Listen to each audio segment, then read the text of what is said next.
Hello friends, क्या हाल चाल। तो जी आज आपकी एक रिवीजन क्लास में लेकर आया हूँ।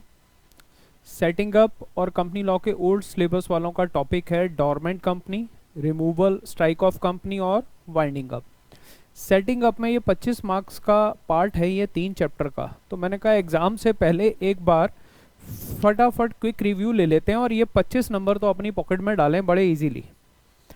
तो एक क्विक रिवीजन है ये, और आप पढ़ चुके हो, बस फटाफट रिवीजन स्टार्ट करते हैं और आप जल्दी से अपना इसमें 25 नंबर का पार्ट, ये SBEC में सेटिंग अप के में 25 मार्क्स का आपका एलोकेशन है जो मैं अभी आपको करवा रहा हूँ। देखो सबसे पहले लेते हैं डोरमेंट कंपनी। मैं बहुत ज़्यादा सेक्शंस और प्रोविज़न में नहीं जाऊँगा, बेसिकली कंसेप्ट को आपको क्लियर करूँगा। जो की पॉइंट्स हैं माइंड में रिटेन रखो, बाकी तो आप कर चुके हो सारा। सबसे पहले व्हाट इज़ डोरमेंट कंपनी, इसकी कोई डेफिनेशन नहीं है कंपनी एक्ट में सेक्शन 2 में जो डेफिनेशंस के सेक्शन है। बेसिकली ये एक स्टेटस है कंपनी का। कंपनी प्राइवेट भी हो सकती है, पब्लिक भी हो सकती है। जो कंपनी एक्ट में इनकॉर्पोरेट हुई है कंपनी है, बट उसका एक स्टेटस और टैग दे दिया हमने कॉर्पोरेट डोरमेंट कंपनी, जिसको हम इनएक्टिव वर्ड से भी रिलेट कर देते हैं। डोरमेंट कंपनी का मतलब है विच इज इनएक्टिव कंपनी। किस में, जो इस बिजनेस के लिए वो इनकॉर्पोरेट हुई थी, अभी उस बिजनेस को नहीं कर रही। तो कोई भी कंपनी को कुछ रिस्ट्रिक्शंस को छोड़कर डोरमेंट कंपनी का स्टेटस दिया जा सकता है दो तरह से। कंपनी खुद ले ले कि अगर हम अभी काम नहीं कर रहे तो कुछ टाइम के लिए हम डोरमेंट स्टेटस ले लें। हम डोरमेंट स्टेटस लेंगे तो हमें फ़ायदा क्या होगा उसका, कि हमें बहुत सारी रिटर्न्स डॉक्यूमेंट्स फाइल नहीं करने पड़ेंगे। मैं आपको पहले ही, आप क्लास में उल्टा पढ़ भी चुके होंगे, मैंने एक पूरी स्लाइड इस पर दी हुई है, बेनिफिट्स ऑफ डोरमेंट कंपनी। अगर आपको याद हो कि डोरमेंट स्टेटस लेने का बेनिफिट क्या है, एक बार वो दिखा देता हूं मैं आपको। और इसकी आपके नोटिंग आपने की होगी ऑलरेडी।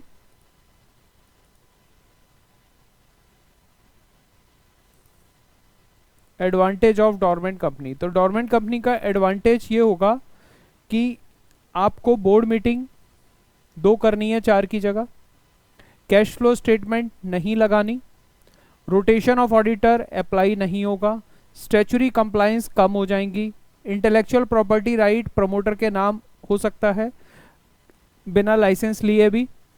और मतलब कोई इंटेलेक्चुअल प्रॉपर्टी है, कोई पेटेंट है, कॉपीराइट है, तो वो प्रमोटर अपने पास रखेगा, कंपनी का नाम नहीं जाएगा।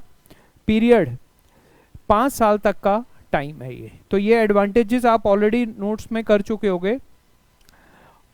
Company during dormant status maximum 5 साल का मिलेगा, तो उसको ये कंप्लायंस नहीं करनी, मतलब बोर्ड मीटिंग कम हो जाएगी, रोटेशन ऑफ ऑडिटर में फ़र्क पड़ जाएगा, कैश फ्लो स्टेटमेंट नहीं लगानी, जो इंटेलेक्चुअल प्रॉपर्टी थी वो अब कंपनी के नाम ना होकर प्रमोटर के नाम रह सकती है।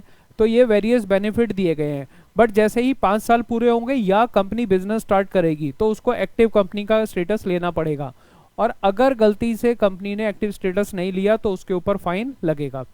डायरेक्टर्स मिनिमम की कंप्लायंस चलती रहेगी, कंपनी मिनिमम मेंबर और डायरेक्टर की कंप्लायंस से नहीं हट सकती, वो तो उसको रखने ही पड़ेंगे। अब एक आता है डोरमेंट कंपनी, दूसरा आ जाता है स्ट्राइक ऑफ। स्ट्राइक ऑफ और डोरमेंट कंपनी में डिफरेंस क्या है, पहले हम एक बार डोरमेंट कंपनी को कर लेते हैं। अब डोरमेंट का स्टेटस कैसे लेना है, या डोरमेंट कंपनी किसको बोला जा सकता है। सेक्शन 455(1) में बोला गया है ऑन एप्लीकेशन ऑफ कंपनी या इनएक्टिव कंपनी या बाय आरओसी। आरओसी कब एक्शन लेंगे, जब कंपनी आरओसी को टच में नहीं है। कंपनी बनी है, आपको हर साल एनुअल रिटर्न फाइल करनी है, फाइनेंशियल स्टेटमेंट फाइल करनी है, और अगर कंपनी नहीं कर रही तो आरओसी एक्शन लेंगे। और अगर कंपनी खुद ही चली जाती है तो कंपनी खुद किन कारणों से जाएगी, कि पहला तो वो फ्यूचर प्रोजेक्ट के लिए बनी, दूसरा उसके पास असेट्स हैं, इंटेलेक्चुअल प्रॉपर्टी है, या कोई भी असेट है या कोई इंटेलेक्चुअल प्रॉपर्टी है, और प्लस यहाँ पर कोई सिग्निफिकेंट अकाउंटिंग ट्रांजैक्शन नहीं है। मतलब कंपनी या तो फ्यूचर प्रोजेक्ट के लिए बनी है या कोई असेट होल्ड करने के लिए बनी है, चाहे वो असेट नॉर्मल है, मूवेबल, इमूवेबल या इंटेलेक्चुअल प्रॉपर्टी, बट कम अभी सिग्निफिकेंट अकाउंटिंग ट्रांजैक्शन नहीं हो रही। अब जब भी कंपनी बनती है तो सिग्निफिकेंट अकाउंटिंग ट्रांजैक्शन अगर कंपनी बिजनेस कर रही है तो होंगी। सिर्फ 4 को छोड़कर बाकी सारी ट्रांजैक्शन सिग्निफिकेंट मानी जाएंगी। अगर कंपनी में ये सिर्फ ये 4 हो रही हैं, कोई आरओसी को फीस गई है, कोई किसी लॉ के अंडर पेमेंट की है, कोई अलॉटमेंट की है हमने शेयर की उसके पैसे लिए और payment of maintenance of office और रिकॉर्ड, ये 4 हेड पर अगर हमारी अकाउंटिंग हो रही है तो इनको सिग्निफिकेंट अकाउंटिंग ट्रांजैक्शन नहीं माना जाता। तो अगर कंपनी में सिर्फ ये 4 ही हेड की अकाउंटिंग हो रही है, वो फ्यूचर प्रोजेक्ट के लिए बनी है या असेट होल्ड कर रही है, तो उसको इन डोरमेंट कंपनी मान लिया जाएगा, वो अप्लाई कर सकती है। इनएक्टिव कंपनी का मतलब है जिसमें कोई बिजनेस एक्टिविटी नहीं हो रही, कोई सिग्निफिकेंट अकाउंटिंग ट्रांजैक्शन नहीं हो रही, रिटर्न्स फाइल नहीं हो रही लास्ट 2 ईयर्स में। इन सारे सिनेरियो में कंपनी डोरमेंट कंपनी का स्टेटस ले सकती है। अब डोरमेंट कंपनी का स्टेटस कैसे लिया जाएगा? कंपनी खुद अगर जाती है तो पहले तो कंपनी में स्पेशल रेजोल्यूशन पास होगा, शेयर होल्डर की अप्रूवल लोगे, MSC 1 फॉर्म जाएगा। अब कब कंपनी डोरमेंट का स्टेटस नहीं ले सकती? ऑब्वियसली जब सिग्निफिकेंट अकाउंटिंग ट्रांजैक्शन चल रही है तब नहीं लेगी, या कोई इंस्पेक्शन इन्वेस्टिगेशन इंक्वायरी उसके अगेंस्ट पेंडिंग है, कोई केस उस कंपनी के अगेंस्ट चल रहा है, कोई पब्लिक से डिपॉजिट लिए हुए हैं या लोन लिए हुए हैं सिक्योर्ड और अनसिक्योर्ड। हाँ, अगर अनसिक्योर्ड लोन है क्रेडिटर कंसेंट दे दे तो वो डोरमेंट का स्टेटस ले सकती है। कोई डिस्प्यूट चल रहा है मैनेजमेंट में, ऑनरशिप में, कोई गवर्नमेंट के टैक्सेस ड्यूज पे हैं, वर्कर्स के कोई डिफॉल्ट्स हैं, वर्कमैन की पेमेंट्स में डिफॉल्ट हैं, तो कंपनी डोरमेंट का स्टेटस नहीं ले सकती। लिस्टेड कंपनी भी डोरमेंट का स्टेटस नहीं ले सकती। तो क्वेश्चन आ सकता है what are the scenario under which dormant status can not be granted या when company can not take dormant status. तो first is when there are significant accounting transaction, second when there are inspection investigations are pending, public deposits are pending, secured loan are pending, unsecured loan and pending and creditor is not giving the consent, listed company है, management dispute चल रहा है, statutory dues government के हैं और workers के कोई भी ड्यूज पेंडिंग है ग्रेचुइटी बोनस प्रोविडेंट फंड के। क्लियर है? तो ये तो हुआ कंपनी कब डोरमेंट स्टेटस लेने जाएगी। अब कब कंपनी को डोरमेंट स्टेटस मिल सकता है? अगर वो कंडीशंस को पूरी कर रही है और यहाँ पर कहीं भी वो एलिजिबल हो रही है तो उसको MSC 2 में ROC सर्टिफिकेट दे देगा। 5 ईयर्स तक की वैलिडिटी रहेगी।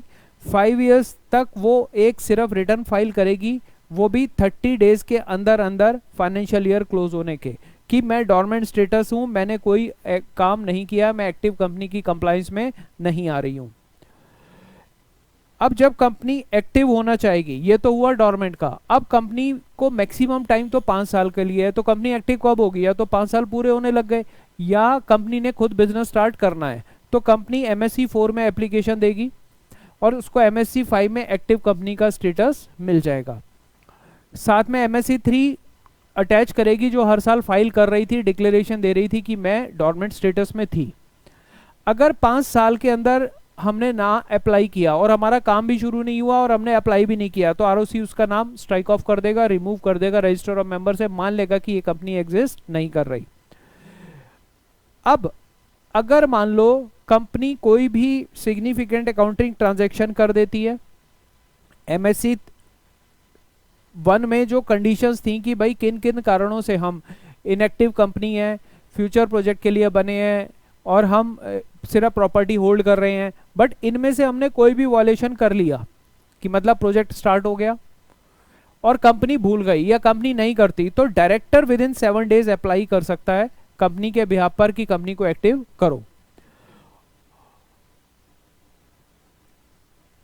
अगर ना डायरेक्टर अप्लाई करता है ना कंपनी अप्लाई करती है और कंपनी ने जो MSC 1 में अपनी कंडीशंस लिखी थी कि भाई मैं फ्यूचर प्रोजेक्ट के लिए हूँ, इनएक्टिव हूँ, मैं सिर्फ प्रॉपर्टी होल्ड कर रही हूँ, और उसका वायलेशन कंपनी करने लग जाती है और एक्टिव का स्टेटस नहीं लेती, तो ROC के पास क्या एक्शन है? ROC सेक्शन 206 में इंस्पेक्शन का ऑर्डर दे देगा, इंक्वायरी शुरू हो जाएगी और उसका नाम डोरमेंट कंपनी के रजिस्टर से काट देगा। तो ये शॉर्ट में मैं फटाफट करा रहा हूँ ताकि आपको कवर हो सके। अब ROC कब देंगे डोरमेंट का स्टेटस?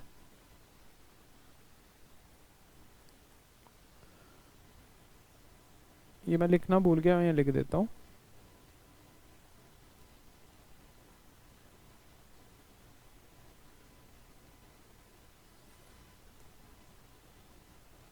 ROC कब दे देते हैं?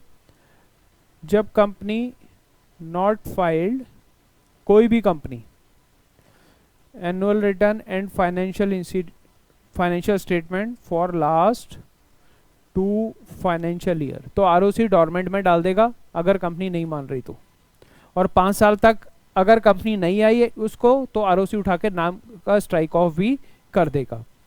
तो ये तो हुआ डॉर्मेंट का स्टेटस। डॉर्मेंट का मतलब है कि कंपनी एग्जिस्ट कर रही है। दूसरा फिर आ जाता है रिमूवल ऑफ नेम। अब यहां तक क्लियर हुआ जी। डॉर्मेंट को मैं अब बोलूं तो हमें क्या समझा कि डॉर्मेंट कंपनी कब है, जब फ्यूचर प्रोजेक्ट के लिए बनी या प्रॉपर्टी होल्ड कर रही है एंड कोई सिग्निफिकेंट अकाउंटिंग ट्रांजैक्शन नहीं कर रही। तो कंपनी खुद जाएगी MSC 1 में ये लिख कर देगी कि मैं इन कारणों से बनी हूँ, मैं कोई काम नहीं कर रही और मुझे डॉर्मेंट का स्टेटस दे दो। तो उसको वो बेनिफिट मिल जाएंगे, बोर्ड मीटिंग कम करनी है, रोटेशन ऑफ ऑडिटर नहीं है, कैश फ्लो स्टेटमेंट नहीं लगानी, ये बेनिफिट्स कंपनी को मिलने शुरू हो जाएंगे, कंपनी लॉस है। बट कंपनी को 5 साल तक ऐसा बेनिफिट मिलेगा और हर 5 साल तक MSC 3 में वो अपने रिटर्न फाइल करेगी with in 30 day from close of financial year कि मैं डॉर्मेंट हूँ। अब जैसे ही 5 साल पूरे होंगे, या तो कंपनी को बंद करो अगर आपका काम शुरू नहीं हुआ, नहीं तो उसको एक्टिव करो। एक्टिव करोगे MSC 4 जाएगा, MSC 5 में आपको सर्टिफिकेट मिल जाएगा। और अगर आपने इस बीच में ही काम शुरू कर लिया तो आपको बीच में जाना है, और अगर भूल जाते हैं तो डायरेक्टर खुद जा सकता है विद इन 7 डेज, जैसे ही उसको पता चलता है कि हमने डिफॉल्ट कर दिया है, तो डायरेक्टर भी इसको अप्लाई कर सकते हैं। अब ना डायरेक्टर गया ना कंपनी गई, तो आरओसी क्या करेंगे, स्ट्राइक ऑफ कर देंगे और सेक्शन 206 में उसके अगेंस्ट इंस्पेक्शन भी स्टार्ट हो जाएगी। ये 2 चीजें क्लियर हुई। फिर आरओसी खुद कब कर सकते हैं डॉर्मेंट का स्टेटस, कि जब कंपनी एनुअल रिटर्न और फाइनेंशियल स्टेटमेंट फाइल नहीं कर रही। मान लो कोई भी बड़ी कंपनी ऐसा करती है तो आरओसी उसको डॉर्मेंट के स्टेटस में डाल देंगे। फिर अगला आ जाता है इसी से जुड़ा हुआ थोड़ा सा further step, removal of name. Removal of name एक मच स्ट्रिक्ट प्रोविजन है कि स्ट्राइक ऑफ का मतलब है कि आरओसी ये मान रहा है कि ये कंपनी नहीं है। आरओसी ने एक तरह से इसकी वाइंडिंग अप कर दी कि मेरी तरफ से ये कंपनी खत्म हो गई, COI कैंसिल हो गया। बट ये कंपनी 20 साल के अंदर अंदर एक्टिव हो सकती है, स्ट्राइक ऑफ कैंसिल हो सकता है, इसको रीस्टोरेशन ऑफ नेम भी बोलते हैं। तो ये भी मैंने आपको क्लास में कराया हुआ है। पहले आते हैं रिमूवल ऑफ नेम पर। रिमूवल ऑफ नेम में 2 तरह से हो रहा है, बाय आरओसी या एप्लीकेशन ऑफ कंपनी। सेक्शन 248(1) में आरओसी करते हैं, 248(2) में कंपनी अप्लाई करती है। जब आरओसी को लग रहा है कि कंपनी का COI को 1 साल हो गया और बिजनेस स्टार्ट नहीं हुआ, सेकंड बिजनेस बंद है 2 साल से, पुरानी कंपनी है कोई और उसने बिजनेस नहीं कर रही, इनएक्टिव कंपनी है बट डॉर्मेंट का स्टेटस भी नहीं लिया। थर्ड, सब्सक्राइबर ऑफ MOA पैसा नहीं दिया उन्होंने जो उन्होंने कमिट किया था, तो सेक्शन 10A आया था विद इन 180 डेज दो, नहीं तो आपका COI कैंसिल हो जाएगा। रजिस्टर्ड ऑफिस का वेरिफिकेशन सेक्शन 12 सब सेक्शन 9 में था कि आपको कंपनी बनने के बाद 30 दिन के अंदर वेरिफिकेशन करा रहा है, और कंपनी ने अगर वेरीफाई नहीं कराया तो आरओसी उठाकर उसका नाम रिमूव कर देगा। बट आरओसी कब रिमूवल नहीं कर सकते, अगर क्वेश्चन आ जाता है under which circumstances company can be remove from the ROC register, these are the 4 circumstances. Number 1, COI के 180 डेज के अंदर, 1 ईयर के अंदर हमने काम शुरू नहीं किया, या हमने काम शुरू किया था 2 साल से बंद पड़ा है, या सब्सक्राइबर ऑफ मेमोरेंडम ने 180 डेज के अंदर अपने पैसे नहीं दिए, या 4th पॉइंट जो रजिस्टर्ड ऑफिस है उसका वेरिफिकेशन नहीं हुआ।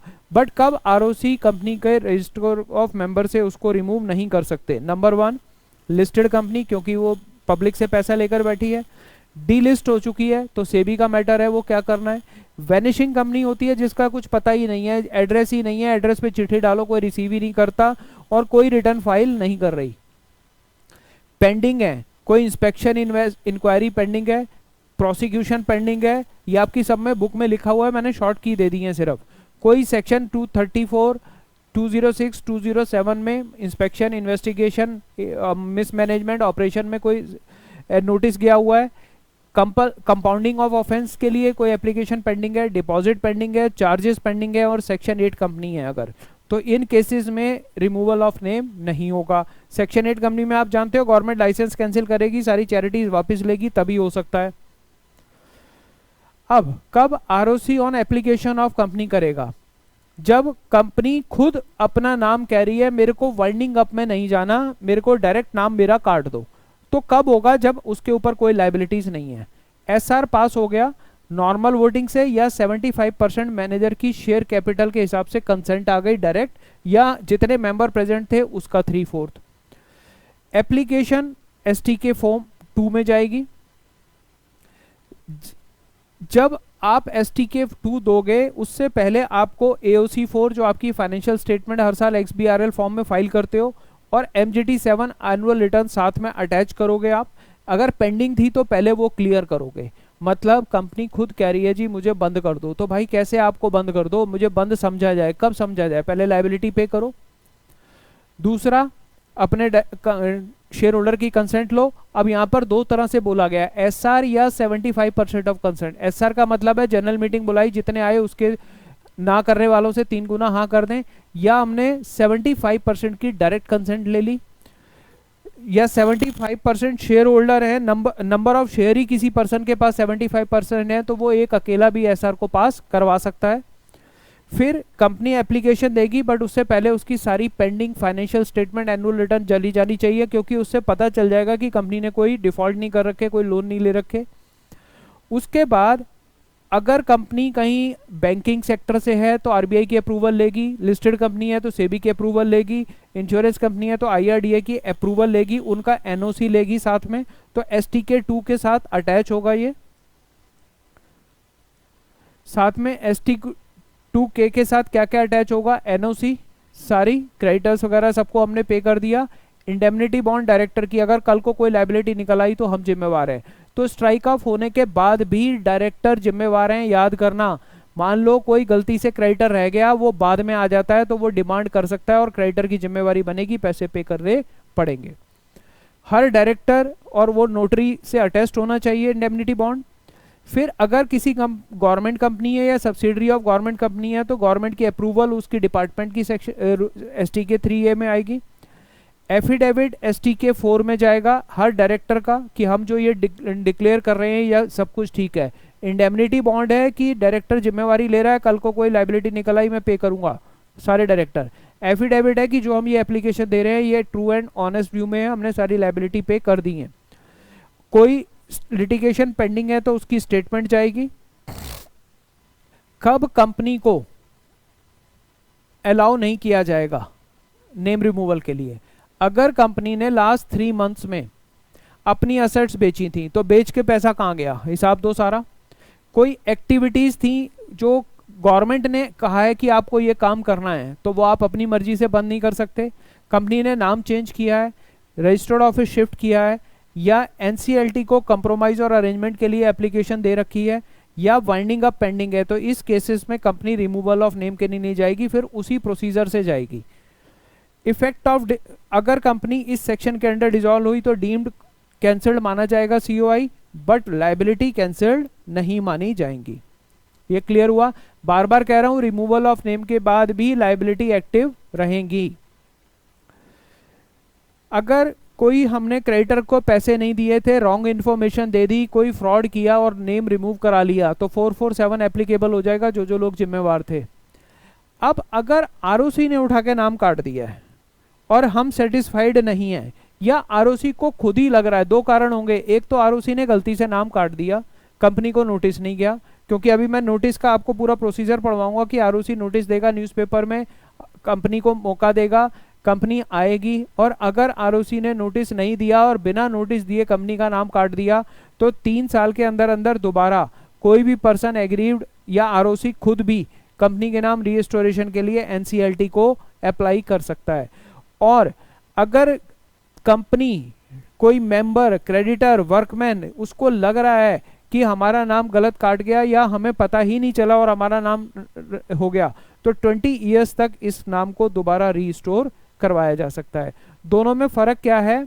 ये तो है कि जब नॉन जस्टिफाइड ग्राउंड, आरओसी ने गलती की है, दूसरा कि कंपनी को पता ही नहीं चला, नाम कट गया, तो 20 साल तक का टाइम है।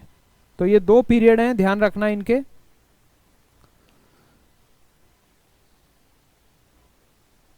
और इसके मैंने नोट्स आपको ऑलरेडी करवाए हुए हैं, देखो।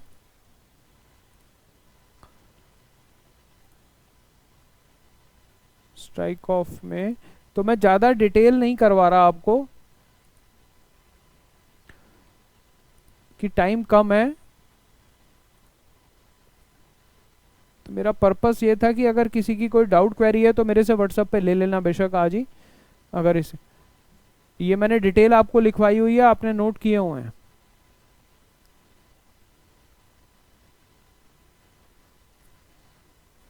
और ये प्रोसीजर भी आपने लिखा हुआ है, ये प्रोसीजर मैंने सारा लिखवाया हुआ है आपको।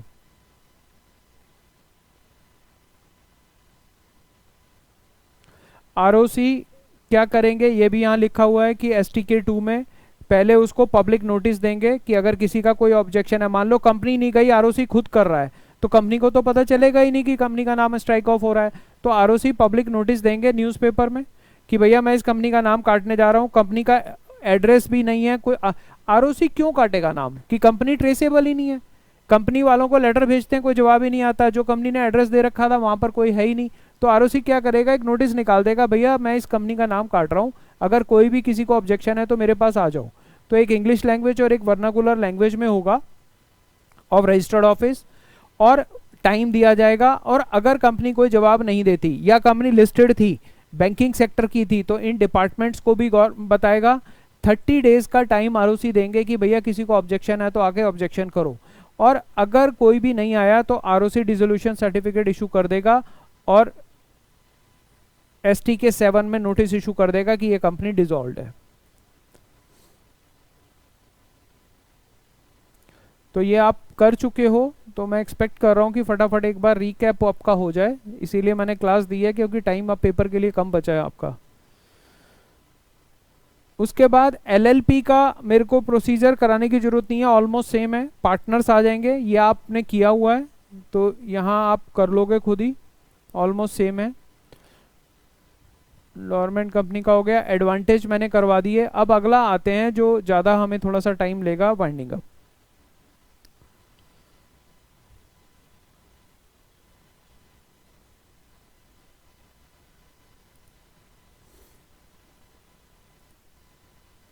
देखो वाइंडिंग अप में आता है कि वाइंडिंग अप कंपनी की क्यों हो रही है।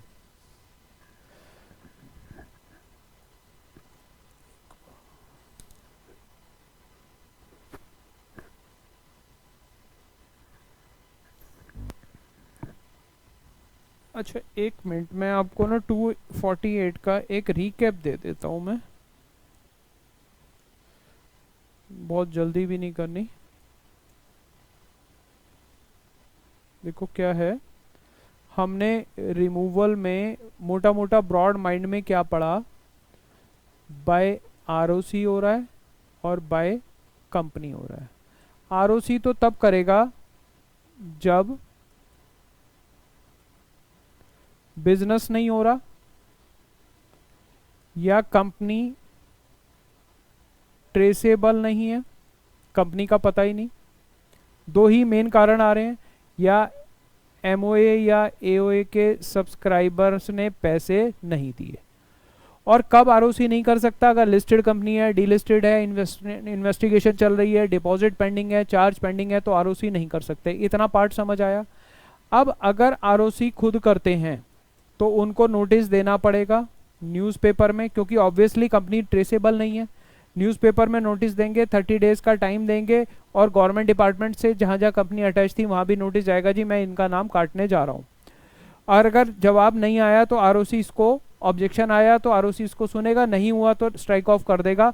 और अगर कंपनी को बाद में पता चला हमारा नाम गलत था तो 20 ईयर्स के अंदर कभी भी वो आ सकती है, ऑब्जेक्शन रेज कर सकती है, और डायरेक्टर्स की लायबिलिटी पूरी रहेगी। डायरेक्टर्स इस बात से बच नहीं सकते कि हमारा नाम स्ट्राइक ऑफ हो गया, क्योंकि अगर एक कंपनी है जिसको पैसे नहीं देने लोन क्रेडिटर्स को, तो क्या करे, चुपचाप छुप जाओ, आरओसी परेशान होकर नाम काट देगा, हमारी लायबिलिटी से बच जाएंगे। तो लायबिलिटी से नहीं बचेंगे, लायबिलिटी पूरी रहेंगी।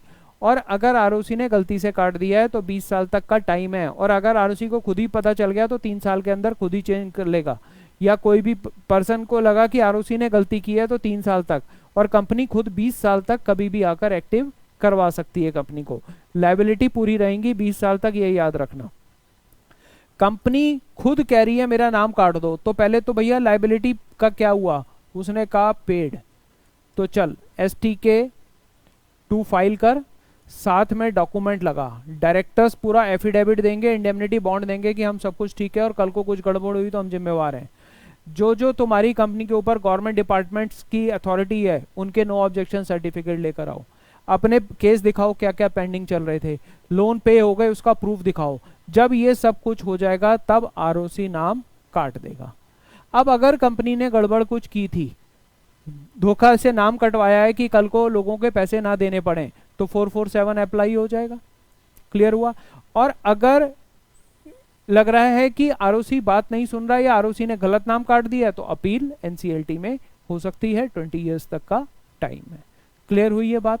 चलो, मेरे को एक बार लगा कि मैं एक बार रिकैप करा दूं इसको। अब आ रहे हैं वाइंडिंग अप। वाइंडिंग अप का मतलब है, देखो अंडर सेक्शन 203 कंपलसरी और वॉलंटरी, और वॉलंटरी को ट्रांसफर कर दिया गया IBC में, ये आप जानते हो। कंपलसरी कब होगी, वॉलंटरी कब होगी? वॉलंटरी तो कंपनी खुद कह रही है। तो वाइंडिंग अप मैटर मोस्टली कौन संभाल रहा है? IBC। अब देखो दो चीजें आती हैं,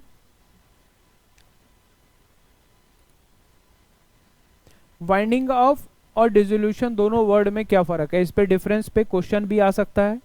वाइंडिंग अप है स्टार्ट करना, हाँ जी कंपनी बंद कर रहे हैं, अब 1 साल लगे 2 साल लगे तो उसको वाइंडिंग अप पीरियड बोलेंगे। और जब सारी असेट्स बेचकर लायबिलिटी पे हो गई, जो सरप्लस बचा था बांट दिया गया, या नहीं बचा था तो खत्म कर दिया गया, फिर एक फाइनल ऑर्डर होता है, उसको बोलते हैं डिसोल्यूशन। तो कंपनी की मौत कब होगी? डिसोल्यूशन। उसके बाद कोई भी क्रेडिटर पैसे मांगने आ गया उसको नहीं मिलेंगे, कोई भी पर्सन लायबल नहीं होगा, बट डिसोल्यूशन से पहले तक पूरी लायबिलिटी कंपनी की रहेगी, कोई भी क्रेडिटर आकर पैसे मांग सकता है, ये हम जानते हैं। फिर 2 तरह से कंपलसरी वाइंडिंग है कंपनी एक्ट में, सेक्शन 271 में और 272 में। 272 कहता है कि कौन अप्लाई कर सकता है, तो सर्कमस्टांसेस जब कंपनी वाइंड अप हो सकती है, तो 271 में कंपनी ने खुद ही कह दिया हम काम बंद कर रहे हैं, तो SR पास होगा।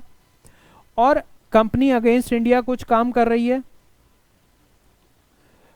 कोई ROC ने एप्लीकेशन दे दी इस कंपनी को बंद करो, ट्रिब्यूनल ने दे दिया, कंपनी के अफेयर फ्रॉड पे चल रहे हैं, कंपनी बनी ही फ्रॉडुलेंट पर्पस के लिए थी, या कोई गिल्टी ऑफ फ्रॉड, जो इन लोगों ने बनाई थी वो लोग फ्रॉड निकले, जो कंपनी के मालिक हैं या प्रमोटर हैं। अब कौन ये एप्लीकेशन दे सकता है? अगर कंपनी खुद कर रही है तो कंपनी खुद जाएगी, जिसको पैसे नहीं मिल रहे, कॉन्ट्रीब्यूशन जिन्होंने देने थे, both company and contributory, ROC, कोई पर्सन ऑथराइज बाय गवर्नमेंट, ये लोग अप्लाई कर सकते हैं। कॉन्ट्रीब्यूटरी कौन होता है? जिसकी देनदारी कंपनी की तरफ बन रही है। तो वो देखेगा कि अगर कंपनी लॉस में जा रही है तो कहेगा ठीक है जी मैं पैसे देने को तैयार हूं, इस कंपनी को बंद करो, चाहे उसके शेयर फुली पेड अप हैं, गारंटी दे रखी होगी। कॉन्ट्रीब्यूटरी गारंटर भी हो सकता है, गारंटी कंपनी हमने पढ़ी थी ना, तो कोई भी हो सकता है।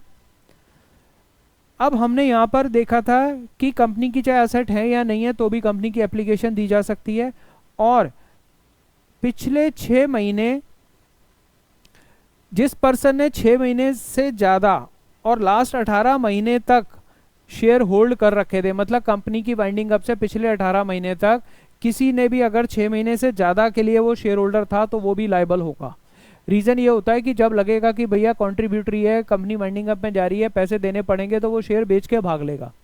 तो लॉ ये कहता है कि अगर किसी ने शेयर 6 महीने के लिए लेके रखे और लास्ट 18 मंथ में ही बेचे हैं तो वो लायबल हो जाएगा। और अगर ROC पेटिशन दे रहे हैं तो वो सेंट्रल गवर्नमेंट की एप्लीकेशन के थ्रू देंगे। पेटिशन कंपनी दे रही है तो वो स्टेटमेंट ऑफ अफेयर्स डिटेल लगाएगी कि मेरी असेट्स इतनी है, मैं लायबिलिटी पे करने की सिचुएशन में हूँ।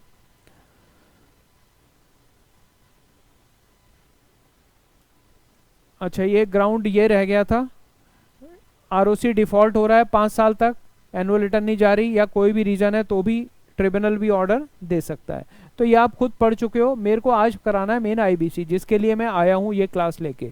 मुझे सेटिस्फैक्ट्री नहीं लग रहा था कि शायद प्रॉपर नोट्स आपके पास नहीं है, तो मैं IBC को समराइज करके एक बार आपको समझा दूँ। बाकी चीज़ें तो आपने क्लास में बहुत अच्छी तरह की हुई हैं। फिर पावर ऑफ ट्रिब्यूनल सेक्शन 273 में जब उसके पास एप्लीकेशन आई तो ट्रिब्यूनल क्या करेगा? अगर उसको लग रहा है कि ये एप्लीकेशन गलत है तो डिसमिस कर देगा, और उसको ठीक लग रहा है तो इंटरिम ऑर्डर पास करेगा, लिक्विडेटर अपॉइंट कराएगा, वाइंडिंग अप के ऑर्डर देगा विद और विदाउट कॉस्ट। 90 डेज के अंदर या तो उस पिटीशन को एक्सेप्ट करेगा या रिजेक्ट करेगा tribunal. Reasonable opportunity of being heard हमेशा कंपनी को दी जाएगी। कंपनी वाइंडिंग अप ऑर्डर को रिफ्यूज नहीं कर सकती, और ट्रिब्यूनल भी वाइंडिंग अप के लिए मना नहीं कर सकता। अगर कंपनी ने लोन ज़्यादा ले रखे हैं या कंपनी की एसेट्स नहीं है तो ट्रिब्यूनल ये नहीं कह सकता। ट्रिब्यूनल को तो अगर सेटिस्फैक्ट्री ग्राउंड लग रहे हैं तो वो मना कर सकता है जस्ट एंड इक्विटेबल पर। अब आती है वॉलंटरी वाइंडिंग अप। आईबीसी की वॉलंटरी वाइंडिंग अप है सेक्शन 59 में। देखो पिछला पार्ट बहुत इजी था, बहुत अच्छी तरह से कर चुके हो। मैं टाइम कम लेना चाह रहा हूँ आपका कि ज़्यादा आप क्लास में ना लगे रहो। मेरी स्पीड का कारण समझना आप कि आज टाइम नहीं है, कल आपका पेपर है। बाय एसआर जनरल मीटिंग, मेरी तबीयत खराब चल रही थी, मैं नहीं कर पाया, उसके लिए सॉरी बोलता हूँ मैं, नहीं तो जल्दी कर देता। देखो वॉलंटरी वाइंडिंग अप अगर कंपनी खुद जा रही है, आईबीसी में भी हो सकती है। बाय एसआर जनरल मीटिंग या कंपनी के मेमोरेंडम और आर्टिकल में लिखा था कि हमने कंपनी 10 साल 20 साल 15 साल के लिए बनाई और वो पीरियड पूरा हो गया, तो ओआर से भी हो जाएगी। और अदरवाइज एसआर पास कराना पड़ेगा कब, जब कंपनी के पास कोई डेट नहीं है या कंपनी के पास डेट है वो सारे पे करने को तैयार है, उसके पास इतना पैसा है, तो वो डिक्लेरेशन देकर अपनी एप्लीकेशन आईबीसी में दे सकते हैं। फाइनेंशियल स्टेटमेंट लास्ट 2 ईयर्स की लगाएंगे अगर कंपनी 2 साल से ज़्यादा पुरानी है। पिछले 4 महीने की within 4 week of filing general meeting में पास करेंगे स्पेशल रेजोल्यूशन, लिक्विडेटर को अपॉइंट करेंगे। कंसेंट ऑफ 2/3 क्रेडिटर ली जाएगी कि हमारे को लोन मिल गए, और विद इन 7 डेज के अंदर लिक्विडेटर को अपॉइंट कर देंगे हम दोबारा से जनरल मीटिंग। तो 2 बार जनरल मीटिंग होगी, पहला कि हाँ डिसाइड करने के लिए कि हम कंपनी बंद करते हैं, दूसरा कि कौन लिक्विडेटर होना चाहिए। अब आते हैं डिस्ट्रीब्यूशन ऑफ असेट्स पे, बाद में आएंगे या करा देता हूँ, चलो आईबीसी फिर सेपरेट करा दूंगा एक अलग से, उस पर सीआरपीसी और सीआईआरपी रिजोल्यूशन प्लान के ऊपर। मेन क्लास का मेरा पर्पस वही था आज का। देखो आईबीसी में हमने क्या पढ़ा, कंपनी जब वॉलंटरी वाइंडिंग अप के लिए जा रही है तो भाई पहले बताओ लाइबिलिटी पे कर दी या इतना पैसा है पे कर दोगे, स्पेशल रेजोल्यूशन पास कराया है, अप्रूवल्स ले ली सबकी, तो आ जाओ, तो आरओसी कर देगा। ओआर से होगी अगर वो हमारा टाइम पीरियड फिक्स था कि कंपनी बंद ही बंद करनी है, हमारा टाइम पूरा हो गया तो ऑटोमेटिकली बंद होनी है। फिर ऑडिटेड फाइनेंशियल स्टेटमेंट लगेंगी लास्ट 2 ईयर्स की, और डिक्लेरेशन फाइल करते ही एनसीएलटी को वो जनरल मीटिंग बुलाएंगे आईबीसी प्रोफेशनल अपॉइंट करने के लिए, कंसेंट ली जाएगी, क्रेडिटर्स को बुलाया जाएगा, और फिर जब ये सब कुछ हो जाएगा तो दोबारा जनरल मीटिंग बुलाकर उसके या जनरल मीटिंग में जब ये डिसीजन हो गया तो उसके 7 दिन के अंदर अंदर लिक्विडेटर अपॉइंट हो जाएगा। फिर जो पैसा बचा है इसको वाटरफॉल प्लान भी बोलते हैं। किसको पहले दिया जाएगा? ऑब्वियसली सबसे पहले जो लिक्विडेटर का पैसा है लिक्विडेशन में वो जाएगा। सेकंड वर्कर्स का पैसा जाएगा जो पिछले 24 महीने में पेंडिंग था उनका, अगर 24 महीने से पहले का था तो वो पैसा नहीं मिलेगा। सिक्योर क्रेडिटर को पैसा जाएगा जिसने अपनी सिक्योरिटी, मतलब जैसे जिसके पास कोई सिक्योरिटी थी, अगर वो असेट्स बिकवा कर ही पैसा ले गया फिर तो कोई दिक्कत ही नहीं, बट अगर उसने अपनी असेट को छोड़ दिया था जो सिक्योर्ड थी तो फिर वो उसकी रैंकिंग पहले आएगी। वर्कमैन ड्यू और क्रेडिटर का पैसा इक्वली डिस्ट्रीब्यूट होगा। मैंने एग्जांपल दे रखा है, अगर वर्कर का 1 लाख है, क्रेडिटर का 3 लाख है, और 1 लाख प्रिंसिपल और 1 lakh interest 2 lakh interest pending है, तो टोटल ड्यू 4 लाख हो गए। असेट जो बेचकर मिली वो 1 लाख की थी, तो 1 लाख कैसे बिटेगा? ये 3 लाख और 1 लाख वाले हैं तो 4 लाख वाले, तो 25-25% मिलेगा इनको, 25% वर्कर को मिलेगा, 75% इनको मिलेगा, तो प्रोपोर्शनेट बेसिस पे दे दिया जाएगा।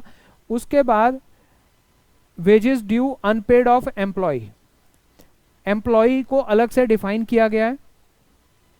वर्कर छोटे लेवल पर हैं, एम्प्लॉयज बड़े हैं 12 मंथ्स के, फिर अनसिक्योर्ड क्रेडिटर का नंबर आएगा। और मतलब पहले लिए जाएंगे लास्ट 24 मंथ वाले जिनका लास्ट 24 मंथ का पेंडिंग है, फिर लिए जाएंगे जिनका लास्ट 12 मंथ का पेंडिंग है। तो उस 12 मंथ में 24 वाले थे वो तो ले गए, अब जो बचे, मान लो मेरे पास 50 वर्कर हैं, 10 वर्कर हैं जिनको 2 साल से पैसा नहीं मिला, 40 वर्कर हैं जिनको 1 साल से नहीं मिला, तो पहले 2 साल वालों को दे के अलग कर दो, बाकी 40 वालों को फिर इनके देने के बाद मिलेगा। अनसिक्योर्ड क्रेडिटर को सबसे लास्ट में मिलेगा, और उसके बाद अगर कुछ बचा तो शेयर होल्डर को। गवर्नमेंट, सिक्योर क्रेडिटर, इनको रैंकिंग इक्वली रहेगी।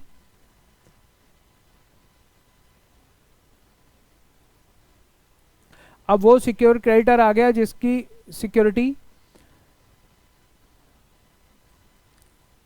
लेफ्ट अनपेड, अगर उसका पैसा बच जाता है उसके बाद, तो पहले गवर्नमेंट को पैसा जाएगा, फिर ड्यू जो अदर डेट अनसिक्योर्ड वाले, फिर प्रेफरेंस शेयर, फिर इक्विटी शेयर। और अगर आपस में कोई अरेंजमेंट हो गया इन लोगों का मिलके तो उसके हिसाब से प्रायोरिटी आएगी फिर। तो हमने इसमें क्या समझा, देखो सबसे पहले वर्कर जो 24 महीने वाले, फिर सिक्योर्ड क्रेडिटर जिसने अपनी सिक्योरिटी छोड़ दी है, ये हो गए, फिर 12 मंथ से जिनकी वेजेस पेज थी, फिर unsecured. Financial debt, financial debt का मतलब होता है जो हमने लोन ले रखे थे, ऐसा भी हो सकता है रॉ मटेरियल का सप्लायर हो, इसको यहाँ पर आप ऐसे भी लर्न कर सकते हो।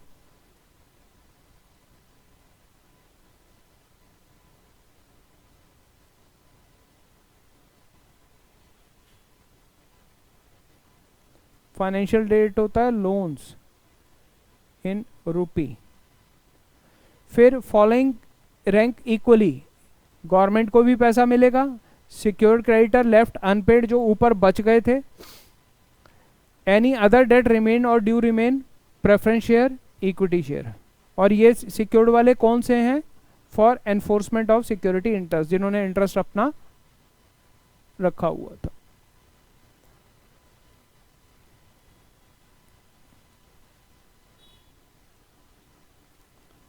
अब आते हैं रेजोल्यूशन प्लान पर।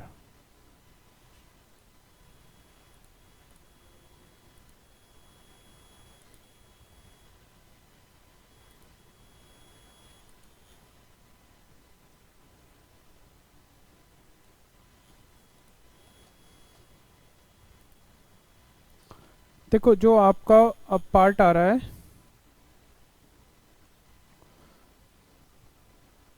कॉर्पोरेट इंसॉल्वेंसी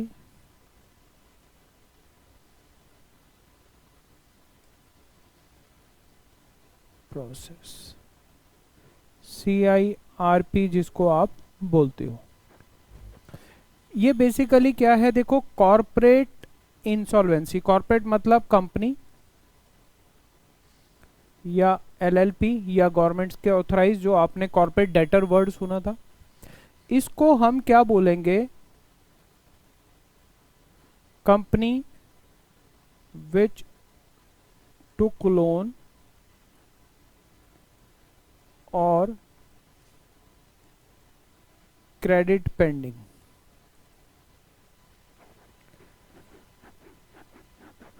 तो इसको क्या बोला जाएगा, कॉर्पोरेट डेटर बोलते हैं हम। और लेंडर्स जिनको आप क्रेडिटर्स बोलोगे, जिन्होंने इसको पैसा दिया या कुछ गुड्स या सर्विसेज दी, दो तरह से पढ़ते हो। तो पैसे वाले को तो बोलते हैं फाइनेंशियल क्रेडिटर,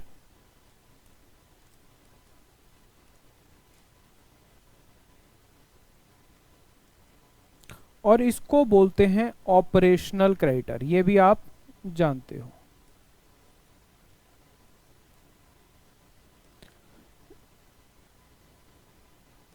झगड़ा इनके बीच में होगा, इसने तो कोई लोन दिया होगा और इसने कोई गुड्स या सर्विसेज ऑन क्रेडिट दी होंगी या क्रेडिट सेल की होंगी और पैसा पेंडिंग है।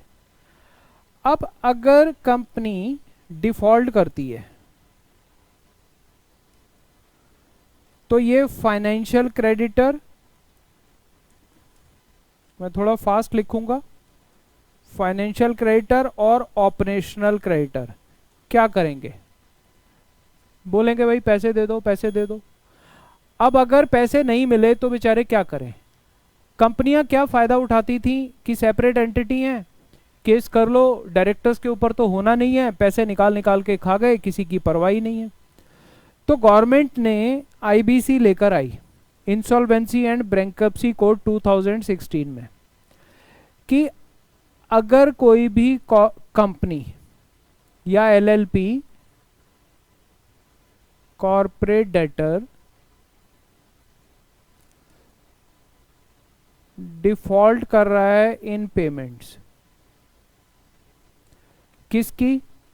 फाइनेंशियल क्रेडिटर या ऑपरेशनल क्रेडिटर की,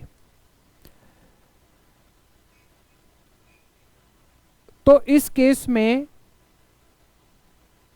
ये लोग कहां जाएं? ये लोग कोर्ट जाते थे तो सिविल केस है, लड़ते रहो, सालों लग जाते थे, लोग परेशान रहते थे कि ये तो भैया लटके रहो, कुछ भी नहीं होना। कंपनी भी कहती थी सिविल केस का मतलब है कि आप कोर्ट में गए तो सालों धक्के खाते रहोगे और पता चले कि आपने जितने पैसे लेने थे 10 साल बाद मिल तो गए, बट उतनी मनी वैल्यू ही कम हो गई, पैसे की वैल्यू ही कम हो गई। अगर मैंने किसी कंपनी को 10 लाख रुपए दे रखे थे, 10 साल बाद मिल भी गए, तो क्या 10 लाख की वैल्यू वही वही रहेगी? तो ऐसे में इसका मिसयूज हो रहा था। तो गवर्नमेंट आईबीसी लेकर आई कि अलग से अगर कॉर्पोरेट डेटर डिफॉल्ट करता है इनकी पेमेंट में, तो उस डिफॉल्ट का अगर ₹1 लाख या उससे ज़्यादा है, गवर्नमेंट प्रिस्क्राइब कर सकती है अप टू 1 करोड़ तक। अभी कितना प्रिस्क्राइब्ड है? 1 लाख। तो ये 1 लाख या उससे ज़्यादा का डिफॉल्ट है तो ये लोग आईबीसी की शरण ले सकते हैं, और कंपनी खुद भी जा सकती है, सेल्फ भी और ये लोग भी। तो अब आगे इसके जो सेक्शंस हैं वो इसी पर ही डिवाइडेड है कि कौन कब अप्लाई करेगा, कौन कब अप्लाई नहीं कर सकता। तो मैं अब इसको आपको एक दे दूं। सेक्शन 6 में इफ कंपनी डिफॉल्ट लोन्स में, तो सेक्शन 6 कहता है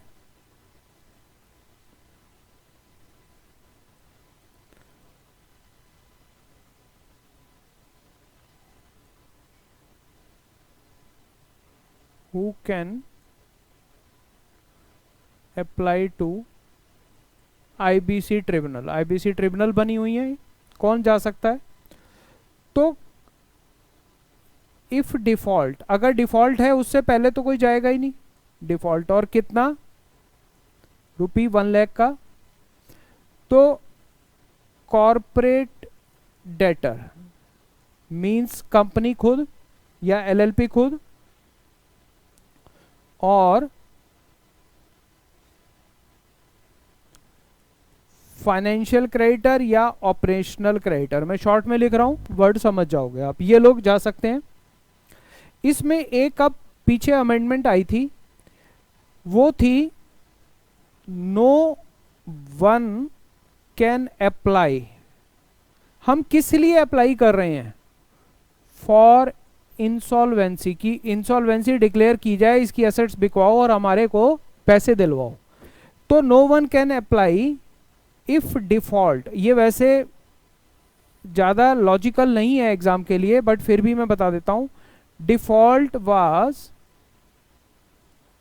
आफ्टर 25 मार्च 2020। कोविड के टाइम पर निर्मला सीतारमन आई थी जब लॉकडाउन अनाउंस हुआ था लास्ट ईयर, कि यहां से लेकर 6 मंथ तक, और गवर्नमेंट इसको मैक्सिमम 12 मंथ तक एक्सटेंड कर सकती थी। कोई भी अप्लाई नहीं करेगा अगर कोई कंपनी पैसे नहीं दे रही तो। ये आपने मॉरेटोरियम और ये वर्ड सुने होंगे बार बार टीवी पर, कि कोविड के टाइम पे लॉकडाउन था, कंपनियों का काम बंद हो गया तो पैसे नहीं दे पाई, तो उनको 6 महीने का टाइम दिया गया था, उसके बाद 3 महीने और एक्सटेंड भी किए गए थे। गवर्नमेंट उसको मैक्सिमम 12 मंथ तक कर सकती थी कि आप इस बीच में मॉरेटोरियम के इंसॉल्वेंसी के लिए अप्लाई नहीं कर सकते। अगर क्वेश्चन में आ गया कि अगर किसी क्रेडिटर ने 25 मार्च 2020 से लेकर 6 महीने के अंदर अंदर किसी कंपनी ने डिफॉल्ट किया और वो आईबीसी में जा रहा है, तो उसकी एप्लीकेशन एक्सेप्ट नहीं होगी। अब ये लोग कहाँ जाएंगे, मतलब ये लोग अप्लाई कर सकते हैं, तो आईबीसी ट्रिब्यूनल बनी हुई है अलग अलग सिटी में, तो यहाँ एप्लीकेशन जाएगी। तो एप्लीकेशन कौन से पीरियड की नहीं जाएगी, इस पीरियड वाली एप्लीकेशन नहीं जाएगी। इतनी बात क्लियर हुई हमें। फिर इसके बाद आगे फर्दर सेक्शन 11 इसके साथ जुड़ जाता है।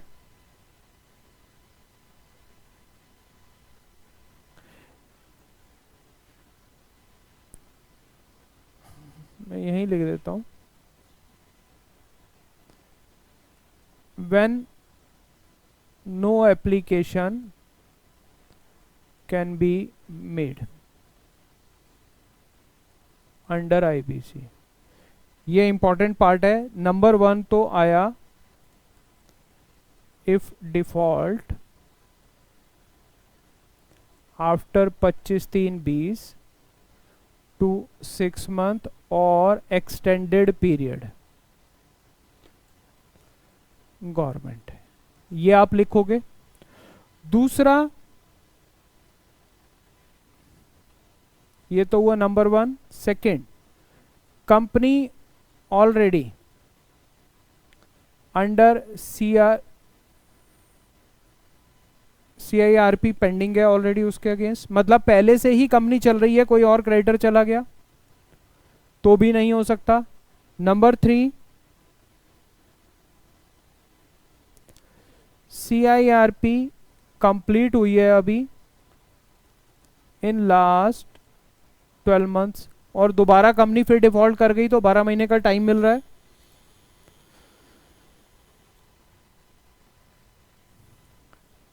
इफ CIRP कंप्लीट हुई but order not complied bye company या क्रेडिटर, जिन्होंने पैसा लेना था वो उसके हिसाब से नहीं चले जो ऑर्डर दिया था, आप दोबारा फिर पहुंच गए तो ट्रिब्यूनल उठा के भेज देगा। कंपनी अंडर लिक्विडेशन, वो अंडर सेक्शन 271, 272, 73 के अंडर अगर चली गई है तो फिर इंसॉल्वेंसी के लिए नहीं जा सकते।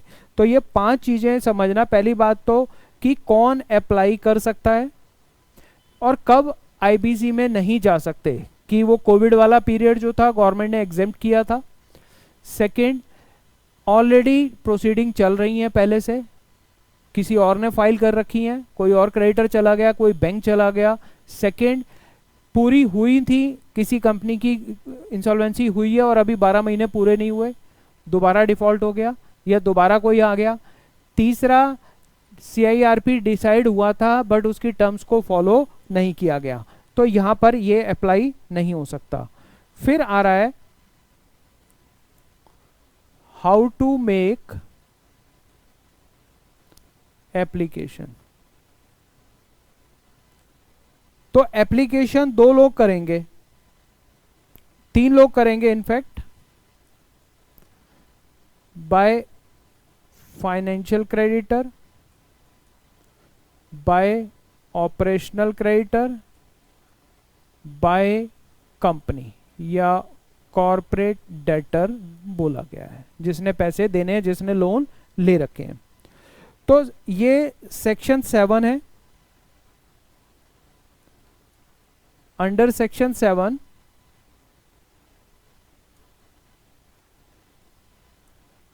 फाइनेंशियल क्रेडिटर कब जाएगा,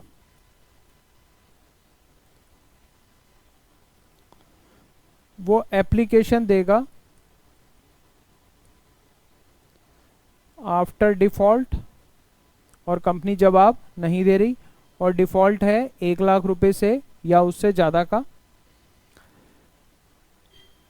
वो 1 क्रेडिटर हो सकता है या मोर हो सकते हैं। और if real estate creditor, real estate creditor कौन होते हैं? जिन्होंने फ्लैट बुक कराए थे, बिल्डर नहीं पैसा दे रहा, तो बिल्डर के अगेंस्ट, तो ये अलॉटी हैं या एप्लीकेंट्स हैं ऑफ रियल एस्टेट। तो ये मिनिमम 100 या 10% of total creditor which ever is less. या और ट्रस्ट था कोई, या कुछ और था अंडर सेक्शन,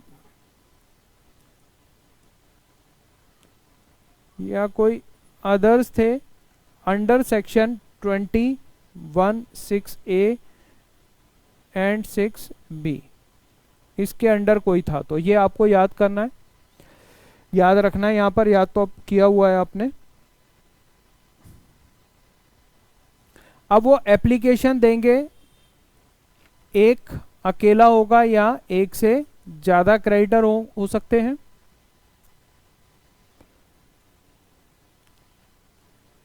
किसको जाएगी?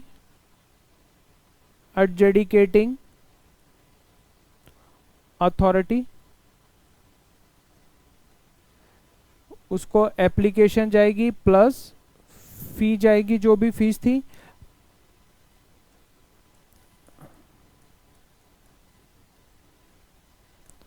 विद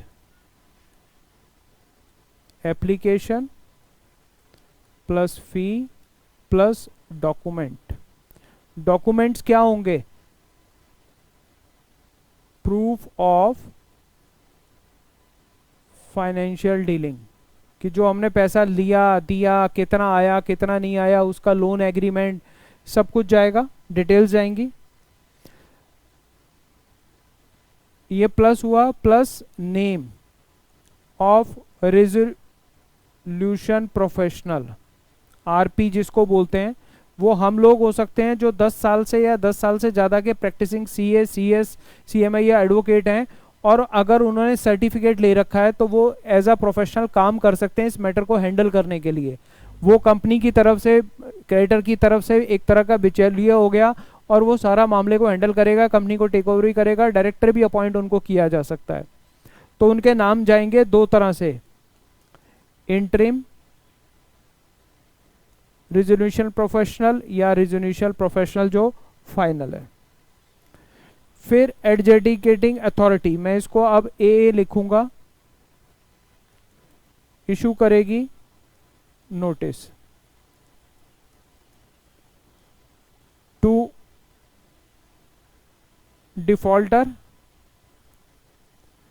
और कितने दिन का टाइम दिया जाएगा? सॉरी, पहली बात तो वो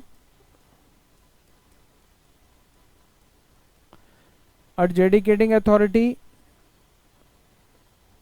चेक करेगी एप्लीकेशन कितने दिनों में? 14 डेज में। और 14 डेज में या तो रिजेक्ट करेगी इफ नॉट सेटिस्फाइड, और एक्सेप्ट करेगी। वो डॉक्यूमेंट्स को चेक करेगी,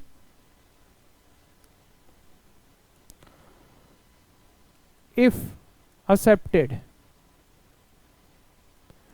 तो CIRP shall start, और to be completed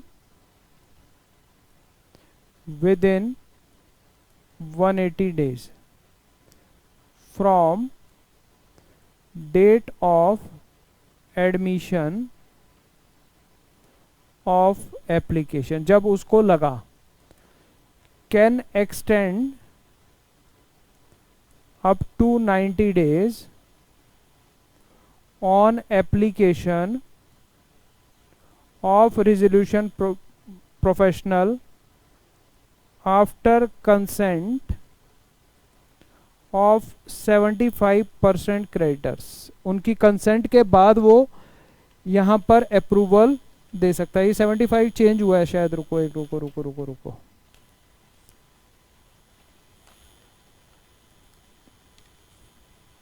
ये 66 हो गया है, अगर किसी की बुक में रह गया था तो 66% हो गया ये।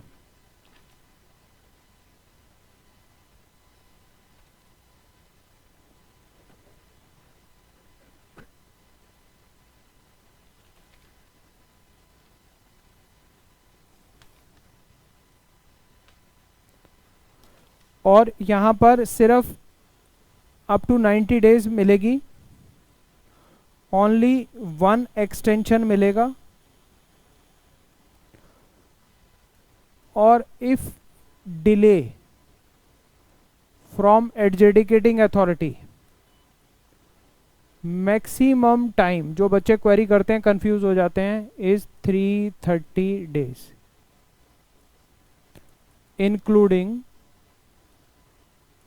एक्सटेंशन। एक्सटेंशन से तो 90 और 180 270 हो रहे हैं, बट ओवरऑल 330 डेज दिया गया है मैक्सिमम टाइम, अगर एडजुडिकेटिंग अथॉरिटी की तरफ से डिले हो रहा है।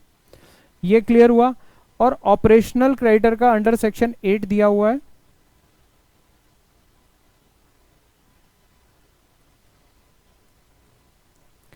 इसको थोड़ा सा डिफरेंट है। ऑपरेशनल क्रेडिटर कौन है, मैंने आपको बताया, ये तो है जिसने पैसा ही दिया था, ये वो है जिसने गुड्स या सर्विसेज या कुछ अदरवाइज पैसा लेना है, तो वो पहले फर्स्ट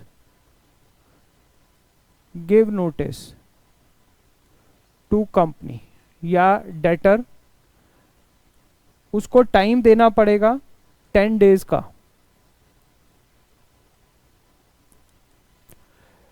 अब 10 डेज में डेटर में पे या रिप्लाई 10 डेज में करेगा। इफ 10 डेज पास्ट, तो ऑपरेशनल क्रेडिटर एप्लीकेशन देगा, किसको, एडजुडिकेटिंग अथॉरिटी को। सेम वही जाएगा प्रोसीजर एडजुडिकेटिंग अथॉरिटी के पास, वो एप्लीकेशन देगा प्लस फी देगा प्लस डॉक्यूमेंट देगा, और बाकी ये सेम रहेगा as in financial creditor. Clear हुआ जी। तो दो तरह से एप्लीकेशन जारी है किसी को इंसॉल्वेंट डिक्लेयर कराने के लिए। अगर आपने भी किसी कंपनी को पैसे दे रखे हैं तो आप ऐसा कर सकते हो। सेम वही 14 दिन में वो डिसाइड करेंगे कि उसकी एप्लीकेशन एक्सेप्ट करनी है या रिजेक्ट करनी है। तीसरा आया अंडर सेक्शन 10, बेसिकली 8 ना, एक मिनट, सेक्शन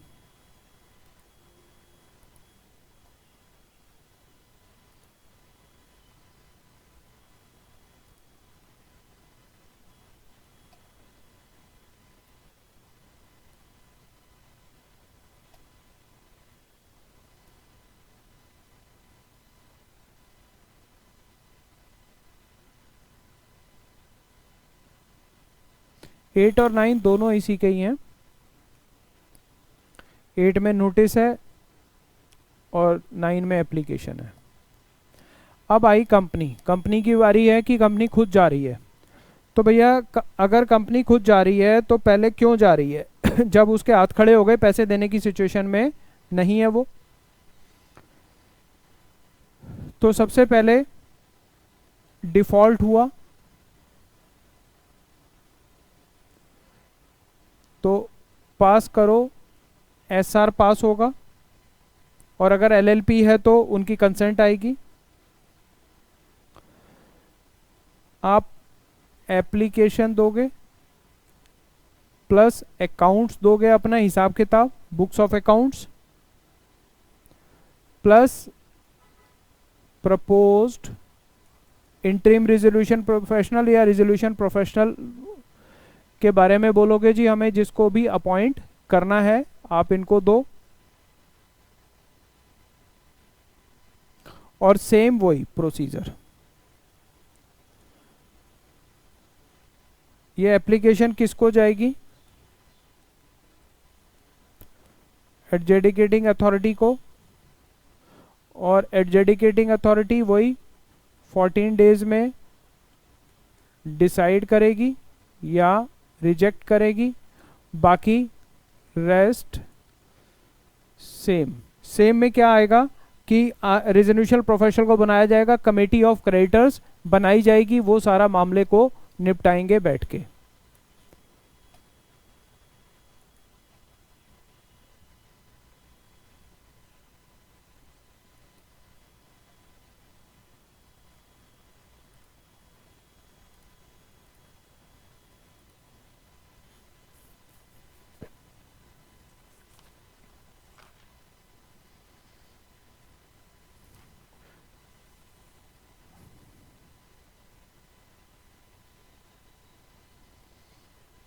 अब मैं थोड़ा सा आपको बुक से रिवाइज करा देता हूँ, ये टाइम बच जाएगा लिखने का ना, नहीं तो फिर आपका टाइम कम है।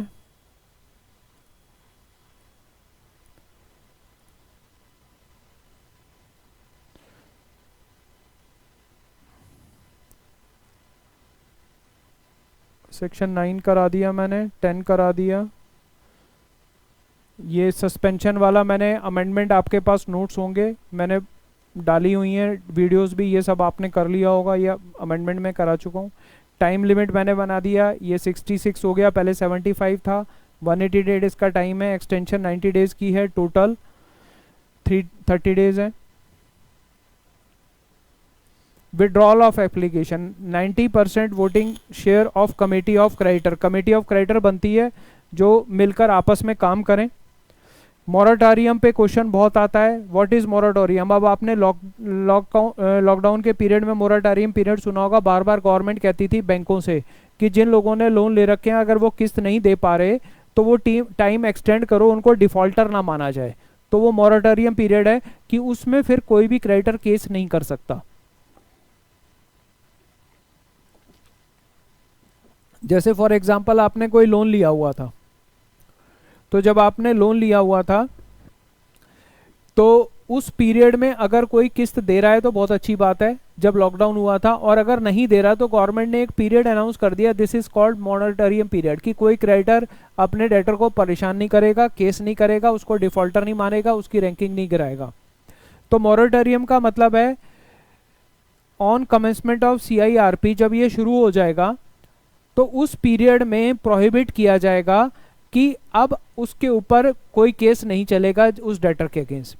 तो कोई केस फाइल नहीं होगा उस कॉर्पोरेट डेटर के अगेंस्ट अलग से। अगर कोई कोर्ट का ऑर्डर था तो वो स्टे लग जाएगा। कोई भी उसकी प्रॉपर्टी को नहीं बेच सकता। अब मान लो कोई क्रेडिटर इस बीच में कहे कि ये प्रॉपर्टी मैं बेच रहा हूँ, नहीं, अगर वो IBC में चली गई तो अब वो सारा मामला IBC के अंडर है, फिर कोई भी क्रेडिटर डायरेक्ट कंपनी के ऊपर एक्शन नहीं ले सकता। कोई भी लोन को फोरक्लोज एक्शन और सरफासाई एक्ट है असेट रिकंस्ट्रक्शन में, वहां नहीं लेकर जा सकता। कोई भी ऑनर और लेसर किराए पे थी तो वो पोजीशन नहीं ले सकता जब तक फैसला नहीं आएगा ट्रिब्यूनल का। तो this is supply of essential goods, उसको कोई अगर माल का कॉन्ट्रैक्ट था माल देने से बंद नहीं करेंगे जब तक उसकी इंसॉल्वेंसी डिक्लेयर नहीं होती। तो moratorium basically in favour of debtor है जिसने पैसा ले रखा है। तो 4 मैटर में उसको प्रोहिबिट कर रखा है कि उसके अगेंस्ट कोई केस नहीं होगा, उसकी असेट को कोई नहीं छेड़ेगा, कोई उसके लोन को पहले नहीं मांगेगा, रिकंस्ट्रक्शन में नहीं लेकर जाएगा, और कोई भी उसकी प्रॉपर्टी खाली नहीं कराई जाएगी अगर वो किराए पर है तो, और कोई भी उसकी सप्लाई ऑफ गुड्स वगैरह को रोका नहीं जाएगा। ये इंपॉर्टेंट है, ध्यान करना। उसके बाद एक आ जाता है इंटरिम रेजोल्यूशन प्रोफेशनल। ये कौन होता है? Interim resolution professional. Resolution professional कौन है? जो मैंने बताया, जो टेक ओवर कर लेगा मैनेजमेंट को। अब कंपनी के डायरेक्टर्स के डिसीजन नहीं चलेंगे, वो डिसीजन सब किसके चलेंगे? इस प्रोफेशनल के। वो सारी वर्किंग संभालेगा, पब्लिक अनाउंसमेंट करेगा कि ये कंपनी इंसॉल्वेंसी में जा रही है, जिसने पैसे लेने हैं उनको बुलाएगा, बताओ जी किस किस ने पैसे लेने हैं, उनकी वैल्यूएशन कराएगा, किसने कितना लोन दे रखा है, उनको चेक करेगा कि ये जेन्युइन है कि नहीं। एक कमेटी बनाएगा सारे क्रेडिटर्स की मिलकर, जिनके ऑर्गेनाइजेशन में वो चलेगा, और एक इन्फॉर्मेशन एग्रीमेंट, मतलब सबसे मिलकर एक एग्रीमेंट करेगा। और उसका पर्पस क्या होगा, protect and preserve the value of property of corporate debtor. ऐसा होता है कि जब मान लो कोई पर्सन इंसॉल्वेंट होने जा रहा है तो सारे लेनदार आके खड़े हो जाएंगे, उसको पकड़ के मारेंगे। तो रेजोल्यूशन प्रोफेशनल एक तरह से उसकी प्रोटेक्शन के लिए दिया गया है। और दूसरा, वो भी कोई एसेट चोरी छुपे ना बेच सके, कि अपने बंदों को पहले पैसे दे दे। तो ये इंटरिम रेजोल्यूशन प्रोफेशनल पहले ही आ जाएगा, अभी इंसॉल्वेंसी स्टार्ट होते ही। तो वो कंपनी की सारी एसेट्स को टेक ओवर कर लेगा, मैनेजमेंट खुद टेक ओवर कर लेगा। अब लोगों से बातचीत वो करेगा, कंपनी वाले नहीं करेंगे। फिर रेजोल्यूशन प्रोफेशनल वही पर्सन हो सकता है जो रजिस्टर्ड होगा इंसॉल्वेंसी एंड बैंक्रप्सी कोड में। वो कंपनी सेक्रेटरीज भी हो सकते हैं जो 10 साल का प्रैक्टिसिंग है, और वही फर्स्ट मीटिंग ऑफ क्रेडिटर्स में अपॉइंट होंगे, और वो फिर आगे नेगोशिएट करेगा किसको कितने पैसे देने हैं। क्योंकि इस मैटर में देखो सीधी सी बात है, कंपनी के पास पैसा तो था नहीं। अगर पैसा होता तो मामला ही नहीं बढ़ जाना था। अब पैसा कम है और लेनदार ज़्यादा हैं, तो बीच में एक नेगोशिएटर आएगा जिसको हम प्रोफेशनल बोल रहे हैं। कमेटी ऑफ क्रेडिटर बनेगी, तो मतलब जितने भी क्रेडिटर जिनका पैसा है उनकी एक कमेटी बन जाएगी, डिसीजन मेकिंग उनकी आपस में मिलकर होएगी, और रेजोल्यूशन प्रोफेशनल बीच में होगा। सब मिलकर एप्लीकेशन देंगे, सारी मैनेजरियल डिसीजन इनके पास जाएंगे कि कंपनी का पैसा कैसे मैनेज करना है, कैसे जाएगा।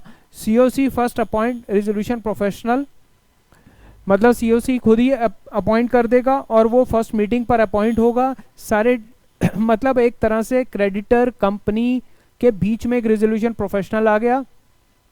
क्रेडिटर्स की कमेटी बन गई कि अब इंडिविजुअली कोई कंपनी को तंग नहीं करेगा, सारा रेजोल्यूशन प्रोफेशनल के थ्रू होगा। और जो भी डिसीजन होगा, अब सारे क्रेडिटर मिलके रहेंगे सिंपल वोटिंग मेजोरिटी से, किसको कितने पैसे बांटने हैं। अब मान लो सबके लोन मिलाकर थे 100 करोड़, किसी का 10 करोड़, किसी का 5 करोड़, किसी का 20 करोड़। कंपनी के असेट्स हैं 50 करोड़, तो अब 50 करोड़ का बंटवारा कैसे होगा, आपस में कैसे कम्युनिकेट होगा, डिसीजन कैसे होगा। तो सारे के सारे आईबीसी में नहीं जाएंगे, उनका रिप्रेजेंटेटिव कौन होगा, रेजोल्यूशन प्रोफेशनल, जो सारा मैटर मैनेज करेगा।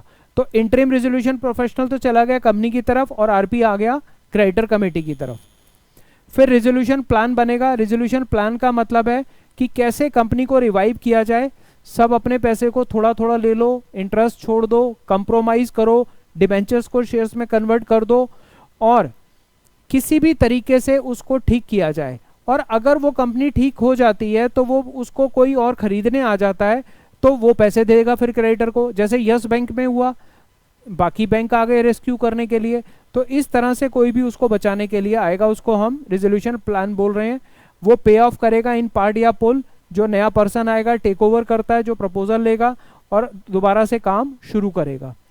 Resolution plan is submitted to resolution professional, और वो सीओसी उसको अप्रूव करेगी, फिर ट्रिब्यूनल के पास जाएगा, और ट्रिब्यूनल अप्रूव कर देगी तो सब उसको फिर मानेंगे।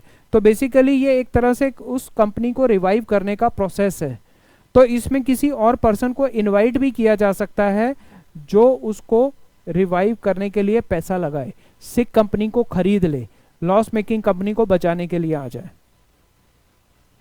लिक्विडेशन मैं बता ही चुका हूं कि अगर सब कुछ नहीं हो रहा तो फिर कंपनी की इंसॉल्वेंसी डिक्लेयर की जाएगी, और अगर कंपनी चलाने के हालत में नहीं है तो फिर लिक्विडेशन उसकी कराई जाएगी। एडजुडिकेटिंग अथॉरिटी उसका पूरा डिसीजन लेगी किस तरह से इसको बंद करना है, किसको कितने पैसे मिलेंगे। ये आप खुद पढ़ोगे, लिक्विडेटर आप खुद पढ़ चुके होगे, वो अपॉइंट होगा। और ये मैं वॉलंटरी वाली आगे कराई चुका हूँ आपको। ठीक है जी, तो मैं ज़्यादा टाइम नहीं लेना चाह रहा आपका, मेन पार्ट आपको करा दिया है। और माय बेस्ट विशेस कि बढ़िया बढ़िया पेपर हो। ये 25 नंबर का पार्ट आप पूरा ग्रैप कर लो अच्छी तरह से। और जो फर्स्ट पार्ट कंपनी लॉ का, types of company, incorporation, memorandum तक का है, अल्ट्रेशन है, एनपीओ है, बहुत इजी है। तो इनसे ही आपका 60-65 नंबर का पेपर तो निकलना ही निकलना है। 60 नंबर 50 का तो कंपनी लॉ से ही आएगा। बाकी का आपका जो बाकी के चैप्टर्स हैं, जितना हो सकता है मैक्सिमम करो। अब टेंशन लो मत, जो होगा लिख कर आएंगे, पेपर पूरा करके आएंगे, जो दिमाग कहेगा वो लिखाएंगे। ठीक है जी, तो wish you all the best, take care, bye bye, thank you.